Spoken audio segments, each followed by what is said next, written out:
Near death in Damascus, 1883. And the New York Times was already writing his obituary, calling him one of the few great men of our time. So who was he? And what made him so great?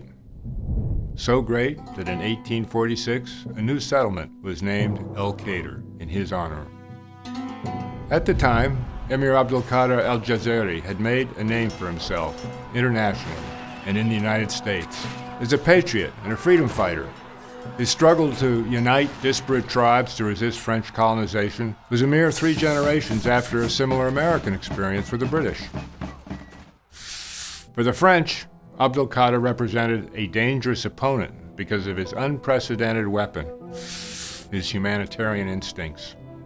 This, coupled with religious guidance, caused him to treat French prisoners no differently than his own men when it came to food, medical attention, and respectful behavior. Such information, the French High Command did everything possible to keep suppressed. More than 20 years later, those same humanitarian instincts caused him to save thousands of Christian lives in Damascus during the Druze riots of 1860.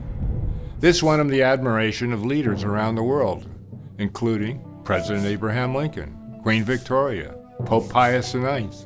Even his former enemy, France, awarded him the Legion of Honor, their highest recognition of valor. His behavior also won the admiration of Muslim leaders, including Imam Shamil, the famed freedom fighter of the Caucasus, and the Ottoman Sultan, Abdulmajid I. Today, his bust holds an honored place in the foyer of the International Red Cross in Geneva, alongside that of founder Henri Dunant, a Swiss businessman and a European advocate of humane treatment of prisoners. Dunant had his own humanitarian instincts reinforced visiting Algiers when he learned of the uncommonly high standards that the Emir held his men to, standards derived from a strict application of Islamic law. So who was he, this Abdelkader? He was a scholar, a warrior, a mystic, poet, diplomat, whose faith was drawn from the 11th century Sufi tradition, that of Abdul-Qadir al-Jilani. To relate to Abdelkader, Americans might think of John Winthrop, the founder and governor of the Massachusetts Bay Company, who ruled by the good book. To Algerians, they have considered Abdelkader as their George Washington since 1962, when they won their independence from France. For Americans, Abdelkader represents a story and a faith model that is badly needed today, badly needed to rebalance perceptions of Islam, a religion with over 1.7 billion adherents.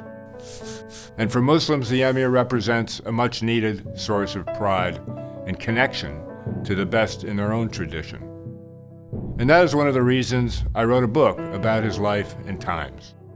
For Abdelkader, his religion was not a safety belt holding his identity together, but a platform for exploring the meaning of God's universe. His theology was simple. God is greater than whatever we think God is. No one owns God. So how do Muslims today react to Abdelkader's Islam? Mohammed Khan Nasser, publisher of Al-Sharia Journal in Pakistan, a scholar with conservative roots, had this to say about Abdelkader. Abdelkader is not only a symbol of the Muslim concept of resistance and struggle against foreign domination, but also an embodiment of true theological, moral, and rational ideas taught by Islam. First, he is not overwhelmed by blind zeal to fight at all costs. Rather, he's capable of weighing the pros and cons and making wise decisions. Secondly, he is strictly guided in his decisions by the legal limitations and moral obligations set forth in the divine law. Thirdly, his political animosity with the French doesn't blind him to what they have in common. And finally, he can put himself in his adversary's shoes. Imagine that.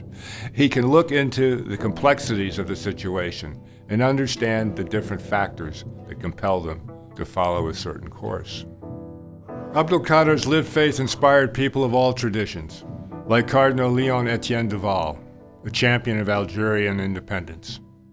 On his deathbed in 1996, Duval predicted that Algeria would one day surprise the world. I think it is possible that this is actually unfolding today, as Algerians resolutely and peacefully pursue a change of government that rejects the horrors of the 1990s. Both Deval and the Emir would have agreed wholeheartedly with the Apostle Peter, who advised that faith alone is not enough. To faith, one must add virtue. To virtue, add knowledge. To knowledge, perseverance. To perseverance, self-control. And to self-control, godliness and brotherly love. Abd-Elkader, above all, placed importance on knowledge, but not merely knowledge of things, which he considered like rainwater, but a deeper knowledge of God's ways to enable us to live together in harmony. It is called the Golden Rule. It's also called Love Thy Neighbor. I'm John Kiser for the Emir-Stein Center.